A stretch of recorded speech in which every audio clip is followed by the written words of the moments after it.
കോൺഗ്രസിലെ കുടുംബവാഴ്ചയ്ക്കെതിരെ ലേഖനമെഴുതി വിവാദത്തിലായ Congress working committee അംഗം ശശി തരൂർ വീണ്ടും വിവാദ എക്സ്പോസ്റ്റുമായി രംഗത്ത്. ജവഹർലാൽ നെഹ്റു, ഇന്ദിരാഗാന്ധി എന്നീ മുൻ പ്രധാനമന്ത്രിമാരെ LK അദ്വാനിയുമായി താരതമ്യം ചെയ്തുകൊണ്ടുള്ള ട്വീറ്റാണ് തരൂർ നടത്തിയത്. നെഹ്റു, ഇന്ദിരാഗാന്ധി എന്നിവരെ പോലെ അദ്വാനിയുടെ പതിറ്റാണ്ടുകളുടെ പൊതുസേവനത്തെ ഒരൊറ്റ സംഭവത്തിന്റെ അടിസ്ഥാനത്തിൽ വിലയിരുത്തരുത് എന്ന് കോൺഗ്രസ് MP ശശി തരൂർ എക്സിൽ പങ്കുവച്ച ഒരു പോസ്റ്റിൽ അദ്വാനിയെ മുൻ പ്രധാനമന്ത്രിമാരായ ജവഹർലാൽ നെഹ്റുവിനോടും ഇന്ദിരാഗാന്ധിയോടും താരതമ്യം ചെയ്ത് ഒരു നേതാവിന്റെയും പാരമ്പര്യം ഒരൊറ്റ സംഭവത്തിലേക്ക് ചുരുക്കരുതെന്ന് ശശി തരൂർ വാദിച്ചു. അദ്ദേഹത്തിന്റെ നീണ്ട സേവന കാലത്തെ ഒരു ഘട്ടത്തിലേക്ക് ചുരുക്കുന്നത് അത് എത്ര പ്രധാനമാണെങ്കിലും അന്യായമാണ്.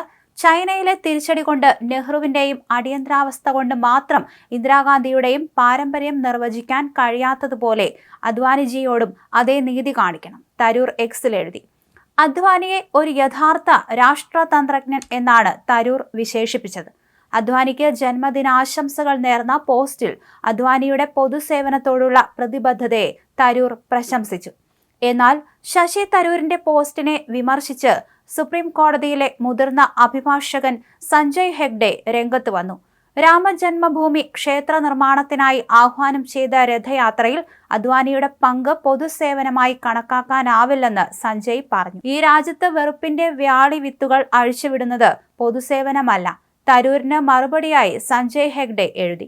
BJP സ്ഥാപക നേതാവും മുൻ ഉപപ്രധാനമന്ത്രിയുമാണ് ലാൽകൃഷ്ണ അദ്വാനി. അദ്ദേഹത്തിന്റെ 98ാം ജന്മദിനത്തോട് അനുബന്ധിച്ചാണ് തരൂരിന്റെ പ്രതികരണം. അദ്വാനി നടത്തിയ രഥയാത്ര, 2002 ഗുജറാത്ത് കലാപം, 2014 BJPക്ക് കേന്ദ്രഭരണം ലഭിച്ചത് തുടങ്ങിയ കാര്യങ്ങളെല്ലാം സൂചിപ്പിച്ചായിരുന്നു ഹെഗ്ഡെ തരൂരിന് മറുപടി നൽകിയത്. 1980കളുടെ അവസാനത്തിലാണ് സോമനാഥ ക്ഷേത്രത്തിൽ നിന്ന് അദ്വാനി രഥയാത്ര തുടങ്ങിയത്. ഇതാണ് 92ൽ ബാബറി മസ്ജിദ് തകർക്കുന്നതിലേക്കും വ്യാപക സംഘർഷങ്ങളിലേക്കും നയിച്ചത്. ശശി തരൂർ അടുത്ത കാലത്ത് നടത്തുന്ന പ്രസ്താവനകൾ കോൺഗ്രസിനകത്ത് വലിയ വിമർശനം ഏറ്റുവാങ്ങുന്നുണ്ട്. കോൺഗ്രസ് MP ആയിരിക്കെ ഗാന്ധി കുടുംബത്തെ വിമർശിക്കുന്നതും BJP നേതാക്കളെ പുകഴ്ത്തുന്നതുമാണ് വിമർശനത്തിന് കാരണം. കോൺഗ്രസിൽ നിന്ന് പുറത്തു പോകാനുള്ള നീക്കമാണ് ശശി തരൂർ നടത്തുന്നത് എന്ന അഭിപ്രായവും ചിലർ പങ്കുവയ്ക്കുന്നുണ്ട്.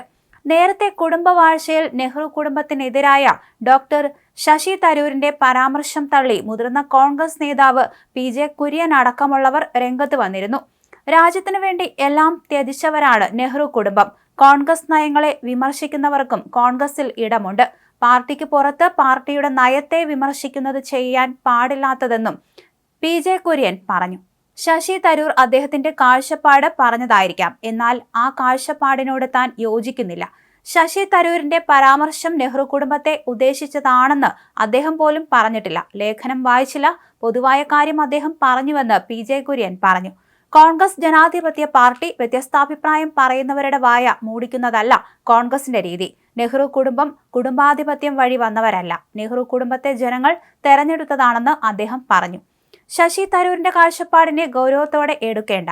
പാർട്ടിക്ക് അകത്ത് വിമർശിക്കാൻ കോൺഗ്രസിന് പൂർണ്ണ അധികാരമുണ്ട്.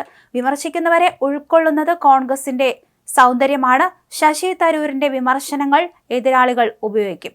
പാർട്ടിക്ക് പുറത്ത് പാർട്ടിയുടെ നയത്തെ വിമർശിക്കുന്നത് ചെയ്യാൻ പാടില്ലാത്തത്. ശശി തരൂരിന് പാർട്ടിയിൽ അർഹിക്കുന്ന അംഗീകാരം ലഭിച്ചിട്ടുണ്ട്. അദ്ദേഹം അർഹിക്കുന്നത് കിട്ടാത്തത് എന്നതുകൊണ്ട് എന്താണ് ഉദ്ദേശിക്കുന്നത് എന്നറിയില്ലെന്ന് PJ കുര്യൻ പറഞ്ഞു.